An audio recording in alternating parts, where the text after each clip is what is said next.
So I want to talk about Salon.com had this great piece talking about, I think it's David Sirota wrote a piece talking about how, should we start profiling white men? Now, I know Republican heads across the country just exploded, right? But it's actually a very interesting question, and it's a legitimate question, because look at all of the mass shootings.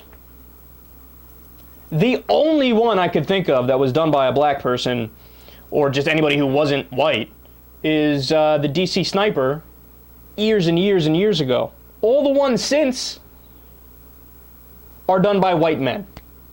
So think about this. Just the fact, and Sirota said this on one of the Sunday talk shows, and the right wing flipped out. Even some moderate centrists and Democrats flipped out. Like, what are you talking about? That's crazy, right? And he's saying, look, man, it's not me.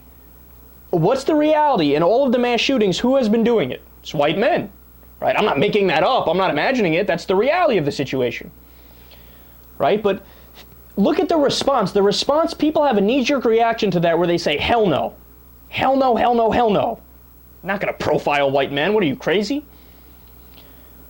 But then that got me thinking about racism, right? And does racism still exist, and in what forms does it exist, etc.?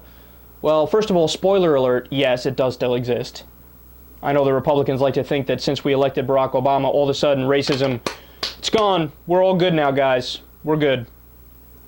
But the reality is that black people make 83 cents to the white person's dollar for the same work. The same work. That's clearly racist. But even putting that aside for a second, there's this great piece written by a guy named Tim Wise.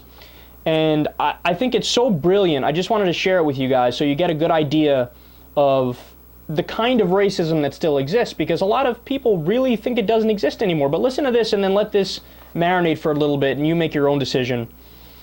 For those who still can't grasp the concept of white privilege, or who are looking for some easy to understand examples of it, perhaps this list will help. White privilege is when you can get pregnant at 17 like Bristol Palin, and everyone is quick to insist that your life and that your family is a personal matter, and that no one has the right to judge you or your parents because every family has challenges. Even as black and Latino families with similar challenges are regularly typified as irresponsible, pathological, and arbiters of social decay. White privilege is when you can call yourself a fucking redneck like Bristol Palin's boyfriend does and talk about how if anyone messes with you, you'll kick their fucking ass, and talk about how you like to shoot shit for fun and still be viewed as a responsible all-American boy and a great son-in-law to be, rather than a thug. White privilege is when you can attend 4 different colleges in 6 years like Sarah Palin did, one of which you basically failed out of, then returned to after making up some coursework at a community college, and no one questioned your intelligence or commitment to achievement, whereas a person of color who did this would be viewed as unfit for college and probably someone who only got in the first place because of affirmative action.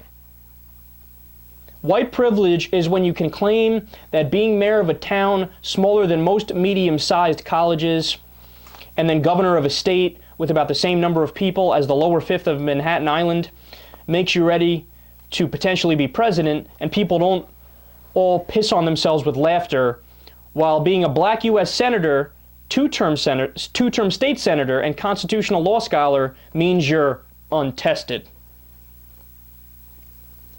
So look at what he's saying. What he's saying is not disputable. We all know that if Barack Obama was the one with the 17-year-old daughter who got knocked up, what would the right wing have said? Oh, typical.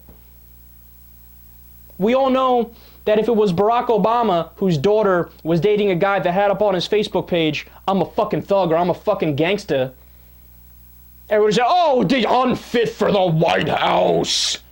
Look at them promoting social decay.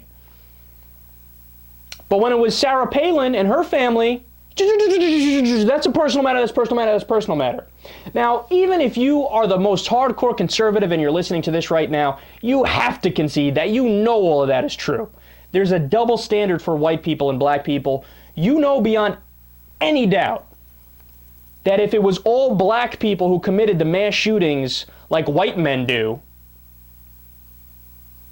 you would have Republican senators being open about their racism, saying how it's a culture gone astray, and these people are not traditional Americans, like the code words that Bill O'Reilly speaks in.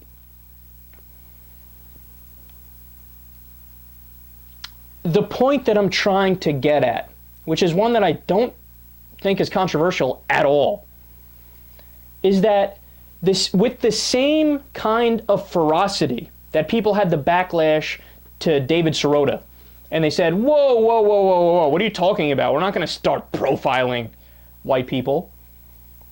With that same ferocity, people should be able to say the same thing whenever somebody starts profiling black people.